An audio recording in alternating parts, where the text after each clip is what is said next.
Bonnie Parker and Clyde Barrow. Two names forever etched into American history. They were lovers, partners in crime, and outlaws who captured the nation's imagination during the Great Depression. Their story was one of love, rebellion, and violence. Together, they left a trail of destruction across the country, robbing banks, killing police officers, and eluding capture at every turn. But their tale didn't end in glory. In May of 1934, after 2 years of evading the law, Bonnie and Clyde were ambushed by a team of relentless lawmen. Their deaths were as dramatic and bloody as their lives. Today, we uncover the story of Bonnie and Clyde, a tale of desperation, infamy, and betrayal that captivated America. Bonnie Elizabeth Parker was born on October 1st, 1910, in Rowena, Texas. A petite and strikingly beautiful young woman, Bonnie had dreams of fame. She loved writing poetry, performing in plays, and dreamed of a glamorous life, far removed from her modest upbringing. Clyde Chestnut Barrow was born on March 24, 1909, in Tellico, Texas. Unlike Bonnie, Clyde's childhood was steeped in hardship. His family was poor, and they struggled to make ends meet. By his teens, Clyde had turned to petty crime, stealing cars and committing small burglaries. The two met in 1930, and their connection was immediate. Bonnie, captivated by Clyde's charm and rebellious spirit, quickly became his loyal partner. For Clyde, Bonnie was his muse and equal, a woman who would follow him into any danger. Clyde's criminal activities escalated in the early 1930s. Arrested for auto theft, he was sent to Eastham Prison Farm, a brutal facility where conditions were harsh and violence was rampant. While incarcerated, Clyde experienced the worst humanity had to offer, and it hardened him. Determined never to return to prison, Clyde orchestrated his escape in 1930 with Bonnie's help. She smuggled him a gun, and he used it to break free, though he was recaptured shortly after. This act solidified their bond. After his release in 1932, Clyde swore revenge on the system that had wronged him. He believed that robbing banks and defying law enforcement was not only his path to wealth, but also his way of rebelling against the injustices he had suffered. Clyde and Bonnie didn't act alone. Clyde gathered a gang of trusted allies, including his older brother Buck Barrow and Buck's wife, Blanche. They also recruited others, forming what came to be known as the Barrow Gang. The gang targeted rural banks, small-town stores, and even armories. Their robberies were meticulously planned, often executed with military-like precision. Clyde's skill as a driver and Bonnie's unwavering support made them a formidable team. Yet, their crimes were rarely clean. The gang's heists often turned violent. Law enforcement officers were killed during shootouts, and innocent bystanders were caught in the crossfire. By 1933, Bonnie and Clyde were national figures. Their crime spree had claimed lives, stolen fortunes, and shaken the public's sense of security. Newspapers across the country sensationalized their exploits, painting them as dangerous yet glamorous outlaws. One infamous incident occurred in Joplin, Missouri, where the gang rented a small apartment. Acting on a tip, police surrounded the property, but Bonnie and Clyde were prepared. In a violent shootout, 2 officers were killed, and the gang narrowly escaped. When police searched the abandoned apartment, they found a treasure trove of evidence, including photographs of Bonnie and Clyde posing with guns and cigars. These images were published nationwide, turning the pair into media sensations. Despite their growing notoriety, life for Bonnie and Clyde was anything but glamorous. They lived out of stolen cars, surviving on canned goods and constantly looking over their shoulders. Clyde, consumed by paranoia, avoided cities and traveled on back roads to stay ahead of law enforcement. Bonnie, who had been injured in a car crash, often needed help walking, adding to the strain. Their relationship remained strong, but the pressure of their lifestyle took its toll. Members of the Barrow Gang began to question their loyalty, and their network of safe houses and allies grew thinner by the day.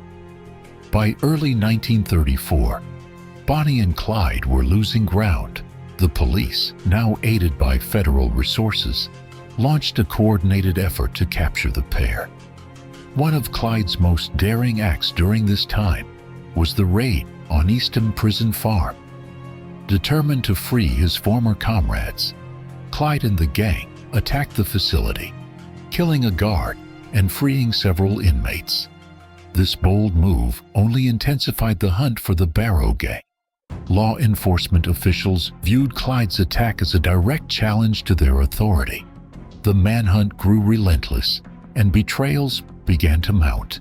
By mid-1934, the walls were closing in on Bonnie and Clyde.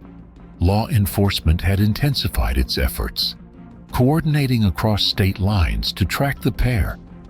The duo's crimes were no longer seen as the acts of rebellious outlaws. They were now public enemies, hunted relentlessly by lawmen who were determined to bring them down.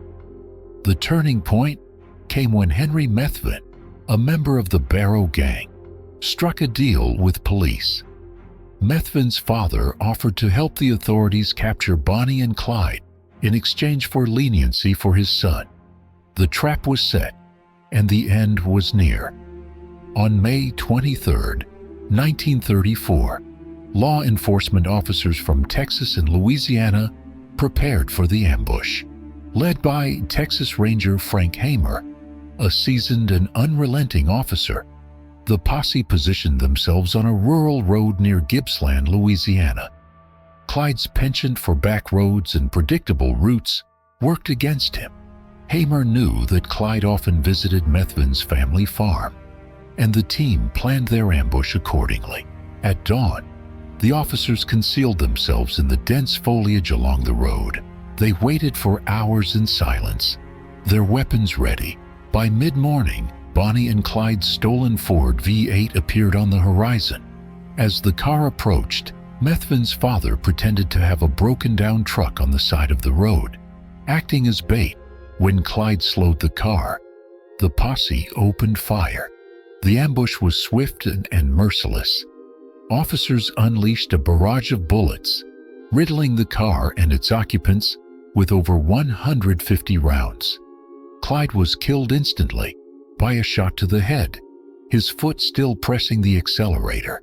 Bonnie's screams were silenced moments later as the gunfire continued. The scene was gruesome. Their car, a once pristine Ford V8, was shattered, its windows blown out and body riddled with bullet holes. Inside, Bonnie and Clyde's bodies lay slumped and bloodied. The duo, who had eluded law enforcement for so long, were finally dead. Their reign of terror had ended in a violent crescendo. News of the ambush spread like wildfire. Crowds gathered at the scene, desperate for a glimpse of the infamous outlaws. Some even tried to steal locks of Bonnie's hair or pieces of Clyde's clothing as macabre souvenirs. Their bodies were taken to a nearby mortuary, where curious onlookers lined up to view the infamous duo. Despite their violent end, Bonnie and Clyde were immortalized in death, their legend solidified as symbols of rebellion and romance. Bonnie and Clyde's story became a part of American folklore. Their lives, crimes, and deaths were romanticized in books, songs, and movies. The 1967 film Bonnie and Clyde, starring Faye Dunaway and Warren Beatty, cemented their image as tragic anti-heroes. But the reality of their crimes was far from glamorous. They killed at least 9 police officers and several civilians. Their robberies left families devastated, and their actions terrorized communities during one of the most difficult periods in American history. What drove Bonnie and Clyde to a life of crime? For some, their story is one of desperation. The Great Depression created widespread poverty, and many turned to illegal activities to survive. For others, their actions reflected deeper flaws: Clyde's bitterness toward authority and Bonnie's yearning for excitement and escape. Their relationship was central to their story. Despite the chaos and violence, Bonnie and Clyde remained fiercely loyal to each other. Their love, though destructive, was undeniable. Bonnie and Clyde's tale is a reminder of the thin line between legend and reality. While they have been romanticized as rebels who defied the system, their actions had real and devastating consequences. For the families of their victims, there is no romance in their story, only loss and pain. For law enforcement, their pursuit was a hard-fought victory against two of the most notorious criminals in American history. Bonnie and Clyde were more than just criminals. They were symbols of a turbulent era, figures who embodied both the desperation and defiance of the Great Depression. Their story is a mix of fact and legend, one that continues to captivate and horrify in equal measure. What are your thoughts on Bonnie and Clyde's story? Share your comments below, and don't forget to like and subscribe for more true crime stories.